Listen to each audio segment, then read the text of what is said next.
Om Swastiastu. Baik, selamat datang di channel saya. Di sini topik pembahasan yang akan kita bicarakan tentang catur guru bersama narasumber kita kali ini yaitu Della yang akan memaparkan sedikit tentang catur guru. Nah, Della, apa sih itu catur guru? Biar teman-teman di rumah tahu apa sih catur guru itu. Dalam ajaran agama Hindu, kita mengenal yang namanya ajaran catur guru, di mana catur guru ini yaitu 4 guru yang harus kita hormati. Nah, dalam catur guru ini ada pun 4 bagiannya, yaitu guru swadhyaya, di mana guru swadhyaya itu adalah Tuhan. Dan kedua ada guru wisesa adalah pemerintah. Yang ketiga ada guru pengajian, di mana guru pengajian ini yaitu guru yang mengajar kita dalam di sekolah maksud saya. Dan yang keempat ada guru rupaka. Nah, guru rupaka ini adalah orang tua kita.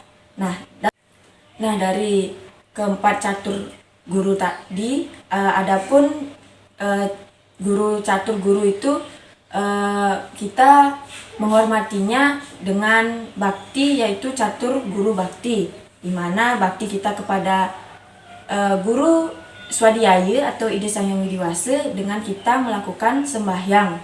Nah, untuk guru wisesa atau pemerintah, kita bisa menghormati menghormati aturan seperti lalu lintas. Kita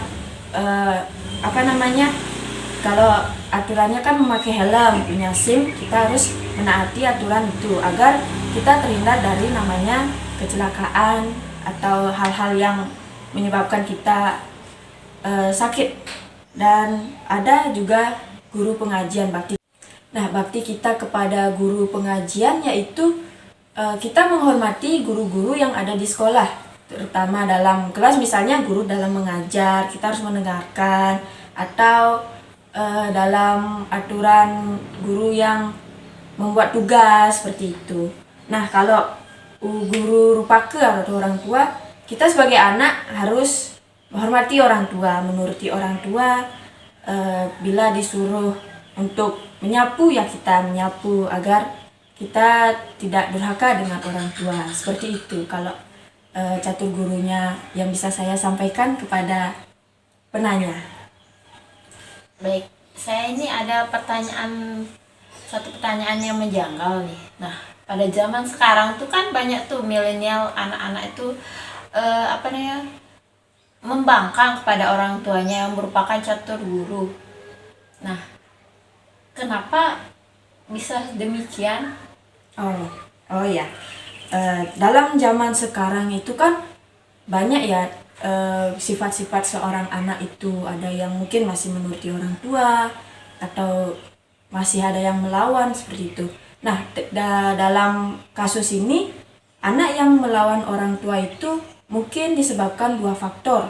Pertama, karena faktor lingkungan keluarganya, di mana pada saat di lingkungan keluarga ini si anak terbiasa melihat orang tuanya berantem seperti itu. Jadi dari kecil orang tuanya berantem, si anak jadinya mengikuti atau melihat hal kekerasan seperti itu. Jadi anak itu tidak dapat kasih sayang atau didikan. Jadi anak merasa kurang kasih sayang dan akhirnya suka melawan orang tua seperti itu.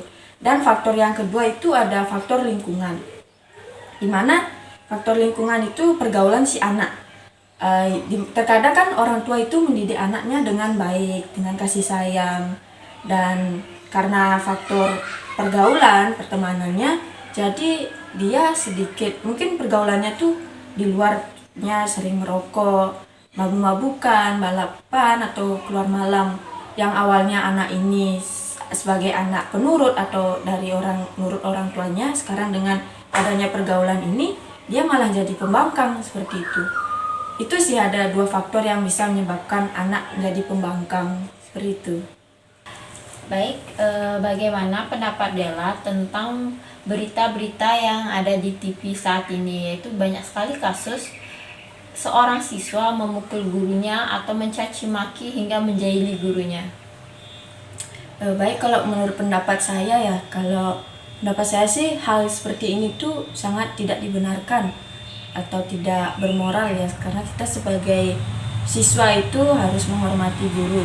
Tapi dalam kasus ini kita harus memandang dari dua sisi, dari guru dan siswanya, dimana kita mandang dari siswa, apa sih alasan siswa itu melakukan hal seperti ini, hal yang tidak bermoral dan tidak dibenarkan.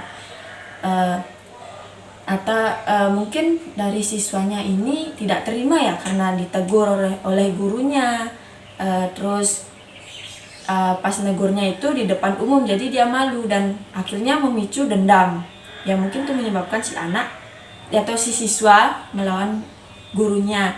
Dan mungkin juga karena faktor gurunya yang menegur tapi dengan cara yang tidak benar, misalnya memakai kekerasan atau seperti yang banyak yang kita tahu kan di TV itu kadang ada guru yang mukul siswa seperti itu.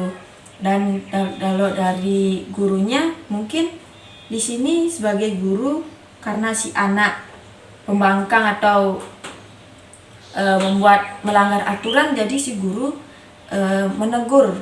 Nah, menegurnya ini mungkin menyebabkan si siswa jadi pendendam seperti itu. Dan seharusnya kalau dari saya sebaiknya jadi, nah mungkin dari sisi gurunya ya, dimana pada saat di si siswa ini sering ditegur dengan baik, dengan lemah lembut, tapi si siswa ini tetap melakukan hal-hal yang tidak menuruti gurunya, sehingga pada suatu saat dia melanggar lagi. Dan ketika ditegur dengan guru, karena guru ini mungkin sudah capek dan marah, tanpa sadar dia melakukan kekerasan pada siswanya, sehingga dengan hal itu si siswa malah makin dendam. Dengan itu dia datangnya mencaci guru lah, seperti inilah. Dan menurut saya dan pendapat saya, sebaiknya guru dan siswa saling menghormati, dimana pada saat siswa ditegur lebih baiklah kita mendengarkan guru, karena dengan itu kita bisa menjadi anak yang menurut. Dan untuk guru, mungkin gurunya sabar dalam menghadapi anak atau siswa dalam menegur. Jangan sampai kita melakukan kekerasan kepada siswa tersebut. Baik, hanya seperti itu aja yang bisa saya berikan pendapat dari. Baik, menurut Dela, apa sih manfaat dalam ajaran catur guru ini? Baik, untuk manfaat, nah dalam ajaran catur guru ini kita bisa mendapatkan manfaat yang sangat tepat untuk digunakan dalam membantu kita untuk memberikan bimbingan untuk kepribadian kita yang berbudi luhur dan berperilaku yang baik. Serta dengan catur guru ini kita bisa memiliki serada dan bakti yang kuat kepada Ide Sang Hyang Widi Wase. Seperti itu. Nah, teman-teman, dari pemaparan Dela tadi kita bisa menyimpulkan jika catur guru itu sangat penting untuk dipelajari, supaya kita itu bisa membentuk karakter yang bermoral, berbudi pekerti luhur, serta catur guru itu sangat bermanfaat dalam kehidupan kita sehari-hari. Nah, dari guru swadhyaya, yaitu Ide Sang Hyang Widi Wase, Tuhan tuh sudah menciptakan kita, memberikan kehidupan kepada kita, menciptakan alam sekitar kita untuk memenuhi kebutuhan kita.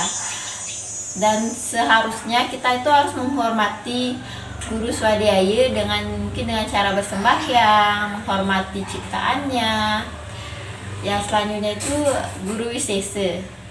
Nah, kita kan berada dalam ruang lingkup pemerintahan, di mana kita itu harus menghormati apa aturan-aturan yang sudah dikeluarkan oleh pemerintah, yang mana aturan ini tuh menguntungkan juga bagi kita sebagai tata cara kita dalam bermasyarakat, berlalu lintas, dan sebagainya. Dan selanjutnya itu guru pengajian. Guru pengajian ini banyak sekali loh dia memberikan jasanya. Seperti contohnya tuh guru-guru kita di sekolah, dia yang mengajarkan kita, dari kita yang belum bisa membaca sampai kita bisa membaca. Dari situ kita bisa mencari pekerjaan.